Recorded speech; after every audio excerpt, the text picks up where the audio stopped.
ကဲအားလုံးပဲမင်္ဂလာပါပေါ့နော်ဒီနေ့ဒီဗီဒီယိုလေးမှာကတော့မြန်မာနိုင်ငံကိုစစ်အာဏာသိမ်းမှုတွေပြီးတော့စစ်တပ်အုပ်ချုပ်မှုတွေကိုတက်တန်းကြာရှည်စေတဲ့ပေါ့နော်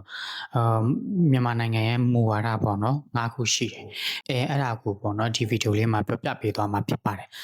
ပထမဦးဆုံးအနေနဲ့ကျွန်တော်တို့ဒါကိုမသွားခင်ပေါ့နော်အချင်းတော့ဒီကျွန်တော် history background ကိုတစ်ချက်လေးပြန်ပြီးတော့ကြည့်အောင်ပေါ့နော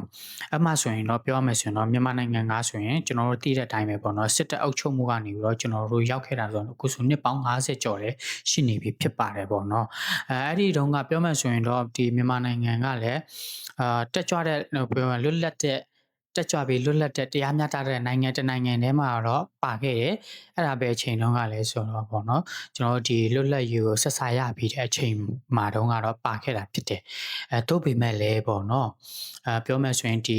လွတ်လပ်ရေးရပြီးတော့ဒီမြန်မာနိုင်ငံမှာချထားတဲ့မူဝါဒ၅ခုရှိတယ်ပေါ့နော်ဒီမူဝါဒ၅ခုကတော့ပြောမယ်ဆိုရင်မြန်မာနိုင်ငံကဒီပြောမယ်ဆိုရင်ကောင်းမွန်တဲ့အနေအထားမှာရှိဖို့အတွက်ပေါ့နော်ရည်ရွယ်ခဲ့တာဖြစ်ပေမဲ့လည်းဒါပေမဲ့ဒီ၅ချက်ကိုအသုံးချပြီးတော့စစ်တပ်ကပြောမယ်ဆိုရင်เนาะသူတို့ရဲ့တက်တန်ကိုရှေ့နေသမျှရှိအောင်ဆက်ပြီးတော့ပေါ့နော်ဒီပြောမယ်ဆိုရင်တော့သူတို့ကလုတ်ခဲ့တာလည်းဖြစ်တာပေါ့နော်ကျွန်တော်တို့ပြောရမယ်ဆိုရင်တော့ပေါ့နော်ဒီကျွန်တော်တို့ဒီတက်ကြွတဲ့လွတ်လပ်တဲ့ပေါ့နော်နိုင်ငံခြားရေးမူဝါဒ၅ခုကိုစပြီးတော့တည်ထောင်ခဲ့တာကတော့လေဒီ1955ခုနှစ်လောက်ပါပေါ့နော်ဒီပြောမယ်ဆိုရင်ဒီပန်တန်မူကြီးဆိုပြီးတော့ပေါ့နော်ခေါ်တဲ့ဒီမူဝါဒ၅ခုပေါ့နော်ပေါက်ဖွာလာတာဖြစ်တယ်ပေါ့နော်ပြောမှဆိုရင်အဲ့ဒီမူဝါဒကိုစပြီးတော့ချခဲ့တာဆိုရင်တော့အခုနဲ့ဆိုရင်ပေါ့နော်နှစ်ပေါင်း80ကျော်လောက်ရှိနေပါပြီပေါ့နော်ဒီထဲမှာဆိုရင်တော့ဒီမူဝါဒ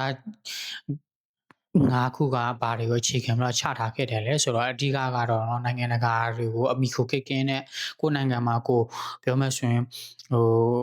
မော်ရာတွေကိုကောင်းမွန်ကျင့်သုံးလို့ရအောင်ကိုယ်နိုင်ငံရဲ့နိုင်ငံရေးတွေကိုဘယ်သူမှတော့လာပြီးတော့ထိပါနောက်ဆက်လို့မရအောင်ပြီးတော့ကိုယ်နိုင်ငံကပေါ့နော်ဘယ်သူမှအမိခိုစရာမလိုဘဲနဲ့ကောင်းမွန်နဲ့ရည်တည်နိုင်အောင်ဆိုပြီးတော့ဒီမူဝါဒကိုပြောမယ်ဆိုရင်ချထားခဲ့တာလည်းဖြစ်ပါတယ်ပေါ့နော်တို့ပေမဲ့လည်းပေါ့နော်ဒီမြန်မာနိုင်ငံရဲ့ဒီနိုင်ငံရေးအနေထားရကြောက်ပေါ့နော်ဒီပြောမယ်ဆိုရင်ဒီမူဝါဒတွေကိုအသုံးချပြီးတော့ဒီမြန်မာနိုင်ငံကိုပြောမယ်ဆိုရင်ဒီဆယ်စုနှစ်များတိုင်အောင်ပေါ့နော်စစ်အာဏာရှင်တွေကပေါ့နော်ဆက်လက်အုပ်ချုပ်ခွင့်ရစေခဲ့တာလည်းဖြစ်ပါတယ်ပေါ့နော်ဒီမူ၅ချက်ကတော့เนาะသူများလည်းသိပါတယ်ပေါ့နော်ပြောမှဆိုရင်ဘက်မလိုက်တဲ့မူဝါဒ၅ခုပေါ့နော်ဒီမူဝါဒ၅ချက်ထဲမှာဆိုရင်ပါလဲဆိုတော့ဒီတနိုင်ငံရဲ့ပေါ့နော်အချုပ်အခြာအာဏာကိုအခြားသောနိုင်ငံတွေကပေါ့နော်လိုက်နာလေးစားဖို့အတွက်ဖြစ်တယ်နောက်တစ်ခုကျတော့ဒီတနိုင်ငံနဲ့တနိုင်ငံလုံးဝကိုမကျူးကျော်ရဘူးဆိုတဲ့ပေါ့နော်နောက်ထပ်မူဝါဒတစ်ခုဖြစ်တယ်နောက်တစ်ခုကျတော့ပေါ့နော်တနိုင်ငံနဲ့တနိုင်ငံပြည်တွင်းရေးတွေကိုဝင်ရောက်ဆွတ်ဖက်ခွင့်မရှိဘူးဆိုတော့နောက်ထပ်မူဝါဒတစ်ခုဖြစ်တယ်နောက်တစ်ခုကျတော့ပြောမယ်ဆိုရင်တနိုင်ငံနဲ့တနိုင်ငံပေါ့နော်အဆင့်တန်းတူရရှိစေဖို့အတွက်နိုင်ငံအကျိုးဖြစ်ထွန်းစေမယ့်အကြောင်းအရာတွေကိုပေါ့နော်လှုံ့ဆော်ဖို့ဆိုတဲ့မူဝါဒလည်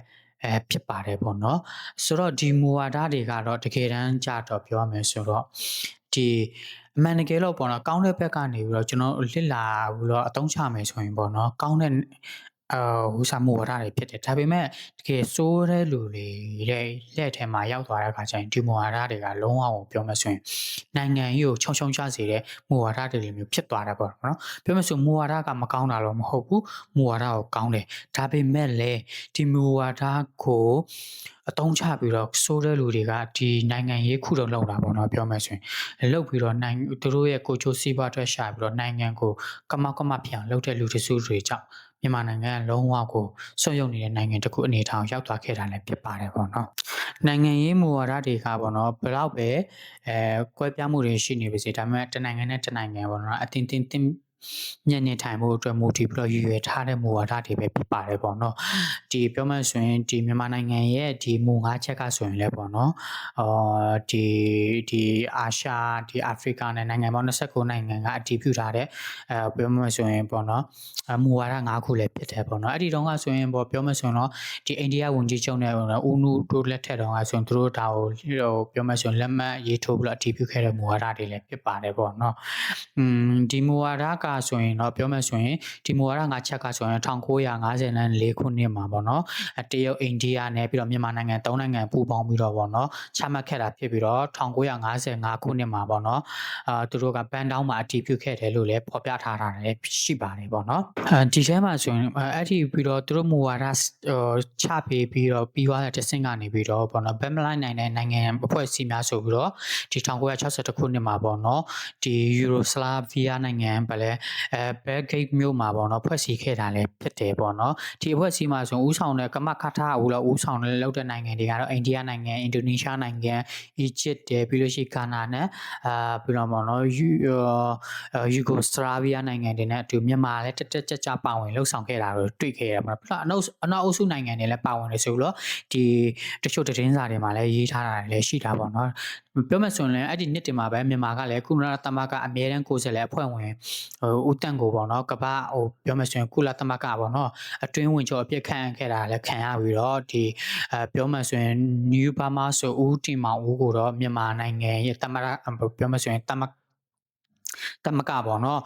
နိုင်ငံများကိုထိန်းသိမ်းရေးအဖွဲ့ဥက္ကဋ္ဌအဖြစ်စားပေါ့နော်ခံခဲ့တာလဲဆိုတာရေးသားဖော်ပြထားတာတွေလည်းရှိပါတယ်ပေါ့နော်အဲ့ဒီလိုနဲ့မြန်မာနိုင်ငံကဒီ1900ပြောမယ်ဆိုရင်အဲ့ဒီ40ကျော်50လောက်မှာမြန်မာနိုင်ငံကလုံးဝပြောမယ်ဆိုရင်ပြောမယ်ဆိုဟုံတောက်ဖြစ်ခဲ့တယ်ပေါ့နိုင်ငံရေးရတော့လည်းကောင်းစီးပွားရေးရတော့လည်းကောင်းပေါ့နော်လုံးဝပြောမယ်ဆိုအာရှမှာဆိုဘယ်သူမှတိတ်ပြီးတော့မမီနိုင်တဲ့အခြေအနေမျိုးဖြစ်ခဲ့ပေမဲ့လည်းပေါ့နော်မြန်မာနိုင်ငံမှာစပြီးတော့အမှဘာပြီးတော့ကတ်ဆိုးကြီးကစပြီးတော့ဝင်လာတယ်လေဆိုတော့ပြည်တွင်းစစ်ပေါ့နော်ဒီပြည်တွင်းစစ်တွေကြောင့်မြန်မာနိုင်ငံကလုံးဝကိုပြောမယ်ဆိုရင်ချုံကြသွားတဲ့အထက်မှာပါတာပေါ့နော်ဒါပေမဲ့ဒီပြည်တွင်းစစ်ကိုဘယ်သူတွေကစပြီးတော့ဖန်တီးရဆိုတာအားလုံးလည်းသိပါတယ်ပေါ့နော်ဒါပြောမယ်ဆိုရင်လူတစုပေါ့နော်ဒီနိုင်ငံရေးအမျက်ထုတ်ပြီးတော့ပြောမယ်ဆိုရင်ကိုရှိုးစီးပွားရှာနေတဲ့လူတစုတွေကြောက်ပေါ့နော်ဒီနိုင်ငံကိုပြောမယ်ဆိုရင်အကုန်လုံးကနိုင်ငံရေးကချုံချသွားတဲ့အခြေအနေကိုရောက်သွားခဲ့တာပေါ့နော်ဒီမှာဆိုရင်လည်းပြောမယ်ဆိုရင်ပေါ့နော်ဒီပုံကံမှုယူလို့ပေါ့နော်ဒီတင်းစာဂျာနယ်တွေကရေးထားတာတော့ရှိရတာကပါလဲဆိုတော့ပေါ့နော်ပြောမယ်ဆိုရင်တော့ဒီပြည်တွင်းစစ်ဖြစ်နေတဲ့စပေါ့နော်အချိန်ပေါ့နော်ကွန်မြူနစ်ပါတီတွေရဲ့ပုံကံမှုတွေနဲ့အမှဆိုရင်ဘာရှိလဲဆိုတော့ကရင်တွေမွန်တွေပေါ့နော်လို့ရှိရင်မူဂျရစ်တွေရခိုင်နဲ့ရှမ်းတွေနော်ကချင်စတဲ့လက်နက်ကိုင်တွေကပေါ့နော်သူတို့ရဲ့ဒီလွတ်လပ်ရေးအတွက်တိုက်ပွဲဝင်ခဲ့တာလည်းရှိခဲ့ပါတယ်ပေါ့နော်ပြောမယ်ဆိုရင်နောက်တော့ဒုတိယကမ္ဘာစစ်အပြီးမှာပေါ့နော်အာရှတလားမှာဆိုရင်ဒီလိုမျိုးကိုလိုနီလက်အောက်ရောက်ခဲ့တဲ့နိုင်ငံရေးအချိန်မှာဆိုရင်ကမ္ဘာမြန်မာနိုင်ငံကပေါ့နော်ဘက်မလိုက်တဲ့မူဝါဒကိုလွတ်လပ်ရေးရပြီးတဲ့နောက်မှာပေါ့မြန်မာနိုင်ငံဘက်မလိုက်တဲ့မူဝါဒကိုစတင်ကျင့်သုံးခဲ့တာလည်းဖြစ်ပါတယ်ပေါ့နော်မြန်မာနိုင်ငံသမိုင်းကြောင်းဘယ်လောက်တော့မှကောင်းခဲ့လဲဆိုရင်ပြောမယ်ဆို1948မှာဆိုရင်မြန်မာကပေါ့နော်ဒီပြောမယ်ဆိုလွတ်လပ်ရေးရနေတဲ့အချိန်မှာပြီးတဲ့အချိန်မှာပေါ့နော်မြန်မာနဲ့အနောက်နိုင်ငံဒီပြောမယ်ဆိုရင်ပေါ့နော် British အဲ့ဒီသူတို့ရဲ့နိုင်ငံကြားထဲပြောမယ်ဆိုရင်အဲ့ဒီနိုင်ငံကြားထဲမှာလဲပေါ့နော်ဆက်ဆံရေးကောင်းမွန်ရှိခဲ့တယ်ပြီးရှင်မြန်မာနိုင်ငံကလုံးဝကိုပြောမယ်ဆိုရင်ကွန်မြူနစ်ပေါ့နော်ပါတီကိုလုံးဝကိုပြောမယ်ဆိုရင်စပါတော့တွန်းလှန်နေပေါ့နော်နိုင်ငံတဲ့အဲမှာလည်းအာရှမှာဆိုရင်ပေါ့နော်ပထမဦးဆုံးနိုင်ငံတစ်နိုင်ငံအဖြစ်လဲပေါ့နော်ဖော်ပြခြင်းခံရတာဖြစ်ပါတယ်ပေါ့နော်ဒါကြောင့်မို့မြန်မာနိုင်ငံကပြောမယ်ဆိုရင်ဒီကမ္ဘာအလယ်မှာဆိုရင်ပေါ့နော်အဲ့ဒီတုန်းကဆိုတော့ကွန်မြူနစ်နိုင်ငံကွန်မြူနစ်စနစ်ကိုပေါ့နော်လုံးဝကိုစတင်ပြီးတော့တိုက်ခိုက်တဲ့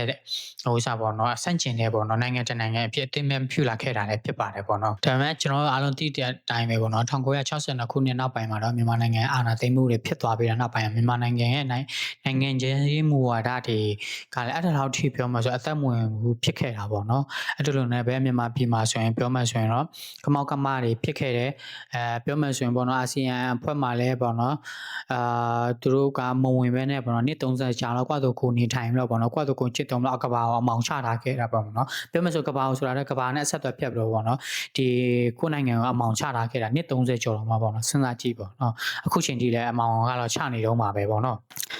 ဒီလိုနဲ့ပေါ့နော်မြန်မာစစ်တပ်ပေါ့နော်စစ်အာဏာရှင်တွေနဲ့ဒီအနောက် နိုင်ငံတွေ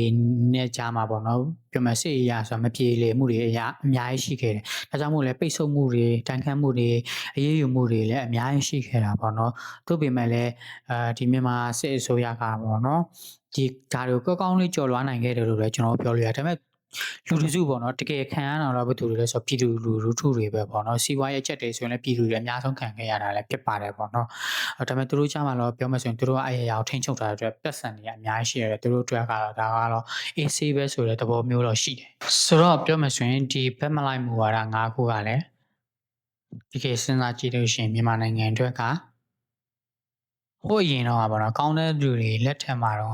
အရင်ကကောင်းခဲ့တဲ့နိုင်ငံကြီးကလုံးအောင် share ကောင်းခဲ့တဲ့နိုင်ငံဖြစ်ခဲ့တယ်ဒါပေမဲ့ဆိုးတဲ့လူလက်ထဲရောက်လာတာဒါကလုံးအောင်ကပောက်ပြောမယ်ဆိုရင်